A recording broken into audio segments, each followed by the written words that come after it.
다윗과 그 아들 압살롬 이야기는 사무엘하 13장에 배다른 누이 다말을 겁탈한 암논 왕자 이야기로 시작됩니다. 압살롬하고 그 다말이 이제 한 배고요. 그다음에 또 다른 또 다른 형제였던 암논은 이 다말이라는 공주를 짝사랑하다가 치밀한 계획하에 결국 그녀를 겁탈합니다. 끔찍한 일이었죠. 그런데 그들의 아버지인 다윗은 이 일에 대해서 아무런 조치를 취하지 않아요. 결국 그녀의 오빠였던 압살롬이 보복을 결심하고 치밀하게 음모를 꾸며서 결국 암논을 잔혹하게 살해하죠. 살인자가 된 압살롬, 이제는 어머니의 고향 구슬 땅으로 도망쳤고 그곳에서 3년 동안 아무것도 하지 않고 기약 없는 나날을 보내게 됩니다. 그리고 이제 14장으로 넘어와요. 상황이 조금 바뀌죠. 요압 장군이 아버지 다윗의 마음을 잘 살핀 후에 그를 설득해서 도피 중에 있던 왕자 압살롬이 돌아와도 된다라는 허락을 받아냅니다. 그래서 그 압살롬이 돌아와요. 틀림없습니다. 압살롬이 아무리 철이 없었다 하더라도 돌아오는 그에게 기대와 바람이 있었습니다. 그건 뭐냐면 예루살렘에 있던 아버지 그 다윗의 용서와 용납 그리고 다시금 품어주는 사랑이었어요. 그가 잘 알아요. 분명히 암논이 잘못한 거 맞죠. 그 복수 때문에 행했던 일 그건 맞지만 살인은 살인이지 않습니까? 형제들 간에. 그래서 그 아버지 다윗이 얼마나 마음이 아팠을고 또 상해 있었고 압살롬 그건 너무너무 잘 알고 있었어요. 그래서 오는 거죠. 아버지 어떤 벌이라도 달게 받겠습니다. 그렇게 예루살렘으로 돌아옵니다. 여러분 예수님 탕자의 비유에 나오던 아버지가 그 아들을 어떻게 대했었는지 기억하시죠? 아버지는 아직도 상거 가운데 나타난 거지꼴로 돌아온 아들을 아버지 제가 잘못했습니다라는 그 잘 정도 말했을 때 아버지가 달려가서 그를 그냥 끌어안죠. 그리고 그 행동이 많은 것들을 말해줍니다. 만약에 그때 그 아버지처럼 오늘 예루살렘에 있던 다윗이 자기에게 돌아온 압살롬을 와락 끌어안고 어깨를 두드려주고 용납하고 용서해 주었더라면 저는 확신합니다.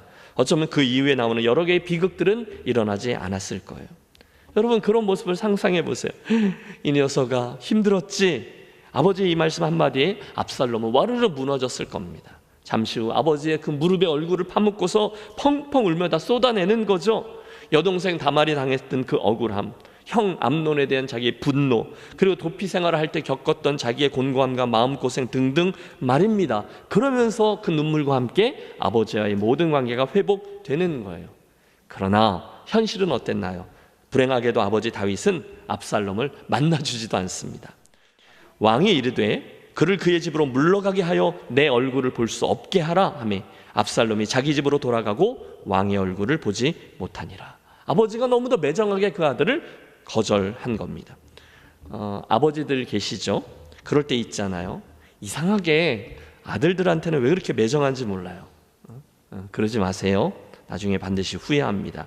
혹시 아들한테 이미 사고를 치셨다면 다음에 만나셨을 때 아무 말 하지 말고 꼭 반갑다고 끌어안아 주시기 바랍니다.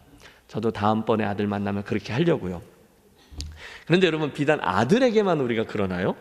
아니죠. 우린 종종 그런 실수들을 범합니다.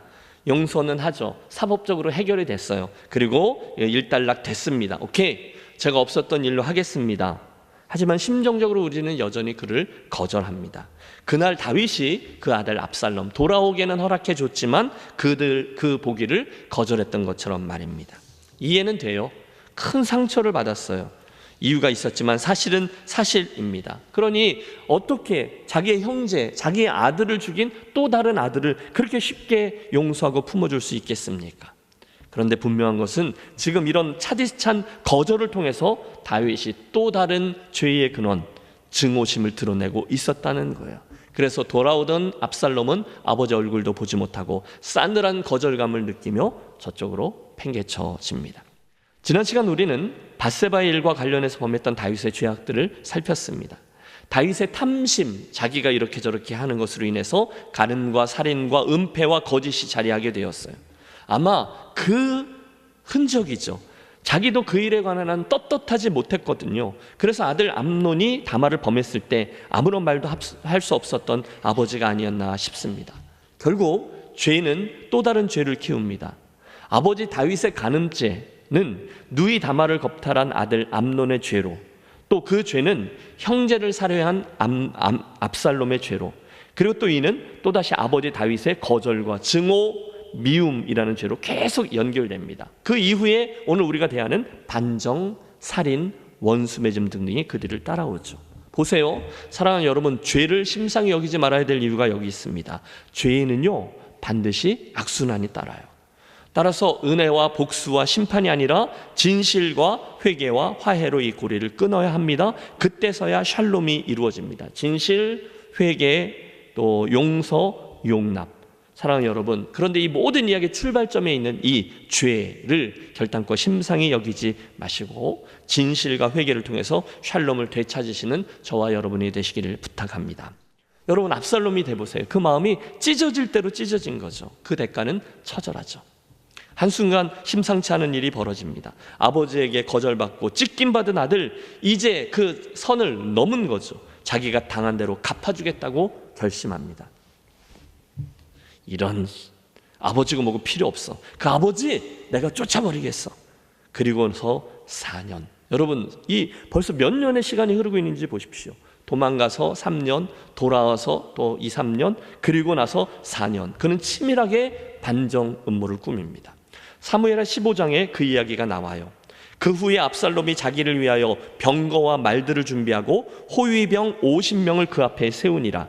압살롬이 일찍 일어나 성문 곁에 서서 어떤 사람이든지 송사가 있어 왕에게 재판을 청하러 올 때에 그 사람을 불러 이르되 너는 어느 성읍 사람이냐 하니 그 사람의 대답이 종은 이스라엘 아무 지파에 속하였나이다 하면 압살롬이 그에게 이르기를 보라 내 일이 옳고 바르다마는 내 송사를 들을 사람을 왕께서 세우지 아니하셨다 하고. 여러분, 이게 무슨 얘기예요? 먼저 압살롬 왕자가요 사람들 앞에서 자기를 계속 어필하는 거예요. 유능한 리더처럼 여러 필들의 말들이 이끄는 전차를 타고 다니고 그 전차를 타고 다닐 때 저 앞에 50명의 호위 무사들을 달리게 하는 거죠. 그러니까 사람들은 저거 뭐지? 이렇게 쳐다보는 거예요. 이스라엘 백성들로 하여금 왕자님 그의 존재와 리더십을 인지하게 합니다. 성문 앞에 앉아 있어요. 그러면 무슨 재판이나 무슨 송사거리가 있으면 백성들이 나오는데 은근히 우리 아버지 다윗이 재판을 성실하게 하지 않는다라고 비난하며 대신에 자기는 그 백성의 안부를 묻고 필요를 파악하는 자상한 리더의 모습을 계속 이미지 메이킹을 하는 거예요. 그래서 백성들로 하여금 그들의 마음을 얻으면서 인기몰이를 시작합니다. 그래서 성공합니다. 15장 6절 압살롬의 행함이 이와 같아서 이스라엘 사람들의 마음을 압살롬이 훔치니라. 여러분, 압살롬이 뭘 했다고요? 백성들의 마음을 어떻게 했어요? 훔쳤어요. 꽤 성공적이었습니다. 우리 다윗 왕은 이제 점점 나이를 먹어가고 아마 압살롬 왕자님이 그 다음에 왕위를 이으시려나 봐. 이스라엘의 민심이 점점 자기에게로 향하는 걸 느꼈습니다. 그리고 한순간 저가 시기를 잡아서 구테타를 일으키죠. 이스라엘 백성들이 종종 했던 일이에요. 헤브론이라는 유서 깊은 도시에 가서 스스로를 왕으로 선포한 후에 백성들을 회유한 후 구테타를 일으킵니다. 순식간에. 그리고 준비해 놓은 군대를 이끌고 저 위 예루살렘 성과 궁전으로 진격해서 예루살렘을 금방 점령해 버려요. 그리고 도망간 아버지 다윗을 죽이기 위해서 추격전을 시작하죠. 여러분, 제가 짧게 말씀드렸는데 이 놀라운 일이 여러 해 동안 갑자기 일어나는 거예요. 바로 그 순간 여러분, 슬픈 일이 일어났습니다. 이스라엘의 성문 다윗이, 그 하나님의 사람 다윗이 다른 이가 아니라 자기 아들의 반역에 의해서 광야로 다시금 쫓겨가는 도망자의 신세가 된 것입니다. 자, 이제부터 이 설교의 후반부는 그의 그 광야 여정에서 일어났던 사건 3가지를 좀 빨리 살피면서 그 각 사건이 다윗을 어떻게 다루어서 그 광야를 가지고 다윗으로 하여금 하나님의 사람됨을 회복해 했는지를 주목하려고 해요. 3가지입니다. 자, 가장 먼저는 그 고통을 통해서 다윗은 하나님 앞에서의 겸손을 회복합니다. 따라해 주세요. 겸손의 회복. 겸손. 오늘 우리가 본문으로 택해 읽은 16장 5절부터는 그 처절한 고통의 순간에 피난길을 떠난 다윗에게 다가온 옛날 사울 가문의 사람인 시므이의 이야기가 나와요. 5절 하반절, 여러분 제가 한번 읽어드리죠. 이름은 시므이라. 그가 나오면서 계속하여 저주하고 또 다윗과 다윗 왕의 모든 신하들을 향하여 돌을 던지니 7절 8절입니다. 시므이가 저주하는 가운데 이와 같이 말하니라. 그가 막 말하는 거예요. 다윗과 피난 행렬이 이제 예루살렘에서 저쪽으로 가고 있는데 이쪽에서 시므이라는 사람이 나와서 이렇게 말을 하는 거죠. 피를 흘린 자여, 비루한 자여, 가거라 가거라. 사울의 족속의 모든 피를 여호와께서 내게로 돌리셨도다. 그를 이어서 내가 왕이 되었으나 여호와께서 나라를 내 아들 압살롬의 손에 넘기셨도다. 보라, 너는 피를 흘린 자이므로 화를 자초하였느니라. 여러분이 다윗이고 다윗의 피난 행렬에 있는 그 신하들이라고 생각해 보세요. 시므이라는 자가 나타나서 화를 돋구면서 약 올리는 것뿐이 아니라 저주를 퍼붓고 있는 거예요. 다윗, 너 제대로 걸렸어. 참 잘됐다.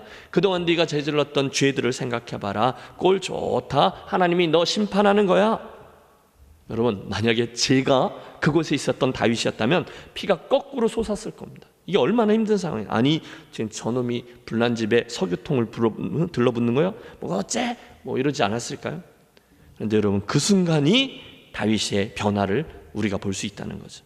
그의 비아냥거림과 저주와 약올린 말을, 빈정됨을 들어가면서도 묵묵히 자신의 길을 걷습니다. 너무 그러니까 그 옆에 있던 아비새 장군이 참다 못해 얘기해요. 9절입니다. 스루아의 아들 아비새가 왕께 여짜오되 이 죽은 개가 어찌 내 주 왕을 저주하리이까? 청하건대 내가 건너가서 그의 머리를 베게 하소서. 왕이시여, 저 죽은 개 같은 인간이 하는 말이 들리십니다. 더 이상 못 참겠습니다. 제가 당장 저 녀석 가서 베어버리겠습니다. 오죽했으면 옆에 있던 아비새가 그랬을까요? 그때 여러분 다윗을 보세요. 10절입니다. 왕이 이르되 스루야의 아들들아, 내가 너희와 무슨 상관이 있는가? 그가 저주하는 것은 여호와께서 그에게 다윗을 저주하라 하심이니 내가 어찌 그리하였느냐 할 자가 누구겠느냐 하고, 또 다윗이 아비새와 모든 신하들에게 이르되 내 몸에서 난 아들도 내 생명을 헤아려 하거늘 하물며 이 베냐민 사람이랴. 여호와께서 저에게 명령하신 것이니 저로 저주하게 버려두라. 혹시 여호와께서 나의 원통함을 감찰하시리니 오늘날 그 저주가닥에 선으로 내게 갚아 주시리라. 여러분, 이해가 되십니까? 결국 이 시므이라는 사람은 끝까지 다윗을 쫓아오면서 저주를 퍼붓고요, 돌을 집어 던져요. 그리고 다윗은 끝까지 저 저주는 나를 향한 하나님의 음성이다 여기며 묵묵히 자기의 피난길을 갑니다. 너무 처량한 광야길, 그 시므이의 저주인은 너무너무 고통스러운 것이었지만 여러분, 그 과정을 통해서 다윗이 제자리를 찾을 수 있었어요. 물론 그는 충분히 그러면 아비새가 가서 그를 죽여버렸을 거예요. 그렇죠? 그 자기의 무고함을 주장할 수도 있어요. 내가 뭘 잘못했어, 그럴 수도 있어요. 그런데 다윗은 그러지 않아요. 철저히 자기의 죄와 죄인됨을 인정합니다. 그리고 그 고난 가운데 정말로 자기가 누구인지를 깨닫게 된 거예요. 나는 사람들이 불러주는 왕이 아니라 하나님의 은혜가 필요하군, 하나님의 은혜가 없이는 단 하루도 살 수 없는 하나님 앞에 죄인일 뿐이다. 여러분, 다윗이요, 지금 자기에게 필요한 것은 한 가지뿐이라는 걸 깨달았어요. 뭐죠? 하나님의 은혜입니다. 하나님의 자비밖에는 없습니다. 그렇습니다. 다윗은 이 고통을 통하여 그 원래의 자리, 겸손의 자리로 내려갔습니다. 이게 두 번째 광야가 가져다준 첫 번째 유익이라는 거죠. 두 번째, 여러분, 다윗은 그 고난의 과정을 통해서 또한 기도를 회복합니다. 이것도 따라해 주세요. 기도의 회복. 여러분, 이것을 보여주기 위해서 등장하는 사람이 바로 아히도벨이라는 사람이에요. 우리가 시간이 없어서 못 읽었는데 여러분 16장을 쭉 읽어보면 아히도벨이라는 인물이 나오거든요. 그는 삼국지에 나오는 제갈공명처럼 지도자에게 현명한 이야기를 해주는 책략가였습니다. 실제로 다윗은 문제가 있을 때마다 그에게 가서 의견을 구했고요, 그때마다 그는 지혜로운 조언을 통해서 왕의 신임을 받았어요. 정말 똑똑한 지략가였다는 거죠. 16장에 보면 사람들은 그 아히도벨의 그 계략을 하나님께서 말씀하신 것처럼 여겼다라고 되어 있을 정도예요. 그만큼 그의 조언은 다윗에게, 압살롬에게 모두 다 중요한 것이었습니다. 그런데 그런 뛰어난 제갈공명 같은 신하가 압살롬이 반역을 일으켰을 때 그날 다윗을 배신하고 압살롬 쪽으로 가서 줄을 선 거예요. 여러분, 이해가 되세요? 지금 이야기가 계속되고 있는데 여러분, 그가 다윗 편이 아니라 누구 편에 섰어요? 압살롬 편에 선 거예요. 눈치 빠른 사람인 거죠. 야, 아히도벨이 저쪽 가서 줄 쓴 거 보니까 새 시대가 열린 게 틀림없어. 다윗은 끝난 거야. 저 젊은 압살롬의 리더십을 봐. 이렇게 움직이게 된 거죠. 그 중에 한 명이 아히도벨이었다는 거예요. 그동안은 다윗이 가장 잘 나갔는데 세상이 바뀐 거죠. 이걸 소위 철새 정치인이라고 하는 거죠. 자, 그때 15장 30절입니다. 그 당시 다윗이 속한 피난 행렬의 분위기는 이렇게 그려집니다. 다윗이 감람산 길로 올라갈 때에 그의 머리를 그가 가리고 맨발로 울며 가고 그와 함께 가는 모든 백성들도 각각 자기의 머리를 가리고 울며 올라가니라. 바로 그 순간, 그러니까 예루살렘에서 기드론 골짜기로 내려와서 감람산을 넘어서 광야로 들어가는 거거든요. 그리로 이제 올라가고 있는데 어떤 사람이 다윗에게 알리되 압살롬과 함께 모반한 자들 가운데 아히도벨이 있나이다 하니, 그놈이 배신했어요. 다윗이 이르되, 그때 여기를 잘 보세요. 여기서부터가 다윗의 기도예요. 여호와여 원하옵건대 아히도벨의 모략을 어리석게 하옵소서 하니라. 뭐죠? 다윗이 기도를 한 거예요. 다윗이 기도한 거예요. 하나님, 이제 저 똑똑하다는 저 아히도벨의 지략을 다 어리석게 하옵소서. 중요한 건 여러분, 여기가, 여러분 성경을 보세요. 다윗이 하나님께 나아가 토로하는 기도의 모습이 오래전에 밧세바와의 이야기, 그리고 밧세바 사이에서 태어난 첫 번째 아이가 하나님께서 치심으로 죽게 되었을 때 하나님 그 아이를 살려주십시오 하고 기도했던 모습 이후에 다윗에게 나타난 첫 번째 기도예요. 그동안 기도가 없었다는 거예요. 얼마 만에 기도였는지 모른다는 거예요. 기도 생활이 황폐해지고 황폐해져 있습니다. 그런데 오늘 이 고난, 광야의 여정을 통과하면서 다윗이 다시금 하나님의 사람으로, 특별히 기도의 사람으로 변화되게 되었다는 거예요. 여러분, 다윗이 다시금 기도하기를 시작했습니다. 오늘 이 다윗처럼 두 번째 광야 속에 거하시는 분 있으세요? 그런데 왜 기도하지 않습니까? 아직은 버틸만 하셔서요? 아니죠. 그 교만함을 내려놓고 빨리 주께로 나오십시오. 혹시 오늘 인생의 두 번째 광야를 통과하고 계십니까? 하나님이 침묵하고 계십니까? 결국 그 과정을 통해서 하나님께 기도의 자리를 회복해서 그날의 다윗처럼 변화되는 축복이 저와 여러분에게 반드시 있게 되시기를 축원합니다. 자, 그 인생의 두 번째 광야, 고통의 여정을 통해서 다윗은 첫째, 겸손의 회복을 맛보았습니다. 둘째, 기도의 회복을 맛보았습니다. 그리고 마지막이죠. 세 번째, 그는 사랑과 자비를 회복했어요. 따라해 주십시오. 사랑과 자비의 회복. 사랑과 자비의. 여러분, 맨 처음에 다윗이 어떤 사람이었는지를 기억하시죠? 그는 지금까지 자기를 비난하던 형들도 품었고요, 그를 죽이려고 달려들었던 사울도 품었고요, 심지어 여러분 몇 시간 전의 이야기죠. 요나단의 아들이었던 무비보셋과 그의 교활했던 거짓말쟁이 시바도 품었습니다. 그런데 어느 순간부터 그에게 그렇게 사람을 귀하게 여기고 그를 그대로 품어내던 사랑과 자비의 태도가 사라졌어요. 자기가 주도권을 쥐려고 했고 이기적이 되었고, 지난 시간 밧세바를 빼앗고 충신 우리아를 교살하고 오늘 그의 사랑하는 압살롬마저 잔인하게 거절하는 모습을 보입니다. 그는 지금 잔인한 아버지, 사랑 없는 아버지, 용서 없는 아버지가 되었어요. 진짜 위기. 그런데 그가 이 고통과 고난의 여정을 통해서 결국 그 압살롬에 대한 사랑을 회복하게 되더라는 거예요. 여러분, 이어지는 사무엘하 18장을 보시면 압살롬의 반역이 어떻게 마무리되는지가 기록되어져 있습니다. 보세요. 다윗과 무리가 이제 광야로 도망가고 중간에 후세 이야기도 나오지만 어쨌든 전열을 가다듬고 압살롬의 군대를 맞아 싸울 준비를 합니다. 다윗이 전쟁에 나서려고 하는데 요압을 비롯한 그의 신하들이 저지하죠. 왕이 어떻게 아들하고 싸우는 전쟁에 나갑니까? 스톱. 백성들이 이르되 왕은 나가지 마소서. 우리가 도망할지라도 그들은 우리에게 마음을 쓰지 아니할 터이요, 우리가 절반이나 죽을지라도 우리에게 마음을 쓰지 아니할 터이라. 왕은 우리 10,000명보다 중하시오니 왕은 성읍에 계시다가 우리를 도우심이 좋으니이다 하니라. 여러분, 정말 눈물 나는 장면이죠. 어디서 이런 충신들을 얻을 수 있겠습니까? 결국 다윗이 그곳에 남고 전쟁터로 나가는 그 뒤통수에다가 부탁해요. 5절입니다. 왕이 요압과 아비새와 이때에게 명령하여 이르되 나를 위하여 젊은 압살롬을 너그러이 대우하라 하니 백성들이 다 들으니라. 여러분, 다윗이 뭐라 그래요? 나를 위해 젊은 압살롬을 어떻게 대하래요?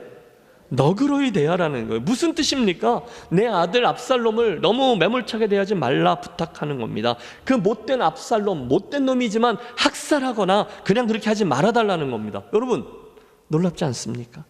지금이 어떤 상황이에요? 그 압살롬 때문에 어떤 난리가 일어난 겁니까? 온 나라가 뒤집힌 것 아닙니까? 반역입니다. 아버지의 왕위를 빼앗았고요. 아니, 아버지인 자기를 죽이려고 달려드는 그 압살롬의 행위를 저가 잊었습니까? 아니, 지금 그래서 그 못된 압살롬을 죽이고 또 죽여버려도 시원찮을 판에 그를 너그러이 더접해 달라고요? 이게 어떻게 된 일일까요? 틀림없습니다. 이 광야, 이 고통의 여정의 어느 순간 다윗은 자기 안에 있었던 사랑과 자비를 회복하게 된 거예요. 여러분, 얼마나 여러 날을 다윗이 잠을 못 자고 씨름했겠습니까? 그 광야의 어딘가에서 도망가다가 어디 곳에서의 밤, 다윗은 아마 자기를 돌아보게 되었을 거예요. 자기의 죄, 암논에 대한 태도, 다말과 압살롬, 특별히 압살롬을 거절할 때 저가 느꼈을 상실감 등등을 저가 깨닫게 된 거죠. 그러면서 서서히 그 안에 있던 사랑과 자비의 마음을 회복합니다. 그게 이 광야의 시간을 통해서 다윗이 다시금 얻게 된 세 번째 유익이죠. 그러나 여러분, 다윗은 그랬는데 그의 장군들인 요압은 그 마음을 헤아리지 못합니다. 아니, 우리가 지금까지 어떻게 해서 여기까지 이르렀는데, 아니, 우리가 어떻게 엔게디 광야를 통과하고 시글락 공동체를 통과하고 어떻게 그 세월을 이겨서 예루살렘의 왕의 자리에 겨우 정착하고 나라를 안정시켰는데, 이놈 압살롬, 이놈의 왕자, 이놈의 은혜를 배신으로 어떻게 이룰 수 있어? 결국 요압은 그 압살롬을 가차없이 죽이고 맙니다. 저 뒤에 18장 9절은 그 전쟁에서 패하여 도망하던 압살롬의 모습을 이렇게 기록합니다. 압살롬이 다윗의 부하들과 마주치니라. 압살롬이 노새를 탔는데 그 노새가 큰 상수리 나무 번성한 가지 아래로 지날 때에 압살롬의 머리가 그 상수리 나무에 걸림에 그가 공중과 그 땅 사이에 달리고 그가 탔던 노새는 그 아래를 빠져나간지라. 여러분, 노새를 타고 달려가던 압살롬, 평소에 그렇게도 한번 깎으면 4.5kg나 되는 풍성한 머리털, 그 머리채가 나뭇가지에 걸려서 대롱대롱 매달리게 된 거죠. 순간 다윗의 청을 기억하기에 그를 죽이기를 주저하던 이들을 제치고 비켜! 요압이 나섭니다. 그리고 창 셋을 가지고 그 직접 왕자의 심장을 찔러버려요. 곧 그의 부하들마저 함께 달려들어 나무에 달린 압살롬의 시신을 난도질하고 장례식도 없습니다. 시신은 수풀의 한 구덩이에 던져지고 곧 돌무더기로 덮여버립니다. 그리고 침묵, 참으로 허망한 이의 인생이 그렇게 끝납니다.